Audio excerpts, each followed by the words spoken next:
অন্তর অন্তর ফর্মুলা, এটা কি ফর্মুলা? অন্তর ফর্মুলা হলা। তাহলে 1/15 গুণ 16 সমান 1/15 বিয়োগ 1/16 কি ফর্মুলা? অন্তর সূত্র। মঝিরে বিয়োগ চিহ্ন দিয়ে দেবো হলা। 1/12 গুণ 11 সমান 1/11 বিয়োগ 1/12 মানে ভাগ ভাগ করা হলা অন্তর সূত্র দ্বারা। মঝিরে বিয়োগ, অন্তর মানে বিয়োগ হলা। তারপর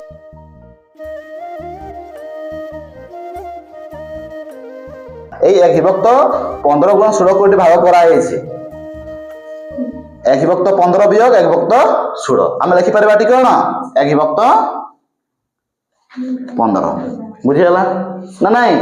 আহরি পাঠ ଅଛି বহুত ହେଲା। তাহলে 1/15 বিয়োগ 1/16 ঠিক আছে। এটা আমাদের ঠিক সেইভাবে 1/12 গুণ 11 1/12 গুণ 11 সমান এটি 1/11 আছে বিয়োগ এটি কোন হবে? এটি কেতে হবে বুঝি হচ্ছে টিকে টিকে। তাহলে এটি হবে 1/12 বুঝিগলা। তারপরে সি দেখো এটি 1/n গুণন n + 1 সমান ড্যাশ বিয়োগ 1/n + 1 কি হবে? এটি কি হবে 1/, হ্যাঁ 1/, এটি n হবে বিয়োগ 1/n + 1 বুঝিগলা। তারপরে দেখো ই নম্বর 5 ও 9 ମଧ୍ୟରେ ଥିବା ସମାନ୍ତର ମଧ୍ୟକଟି ଆମେ କେମିତି ନିରୂପଣ କରିବା? ଦେଖ ଏଠି କେମିତି ନା ସମାନ୍ତର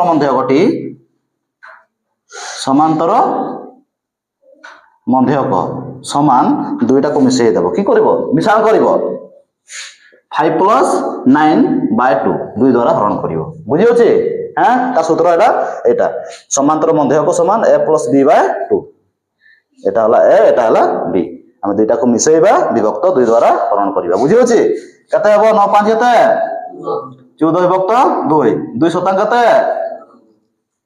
ভাগফল 7 আমি লিখি পারবা এটি কত 7 বুঝি হচ্ছে? ঠিক সেই ভাবে তোমার এটি x ও 7 মধ্যস্থ সমান্তর মধ্যকটি 5 হলে x র মূল্য কত? তার এটি সমান্তর মধ্যকর মূল্য দেয়া হয়েছে মানে এটিকার মূল্য দেয়া হয়েছে কত দেয়া হয়েছে সরল করিবা। তাহলে 5 = তোমার s + 7 কি হবে s + 7/2 এটাকে সরল করিବାକୁ পড়িব আমি। বুঝি হচ্ছে? তাহলে কেমতি করিবা 5 জনে কত হচ্ছে হ্যাঁ 5 জনে 10 = এটি তোমার রহিলা কত s + 7 হেলে x = কত হবে কোন না বিয়োগ হবে 10 বিয়োগ 7 কত হবে 10 এটি আমরা লিখি পারিবা কে 10।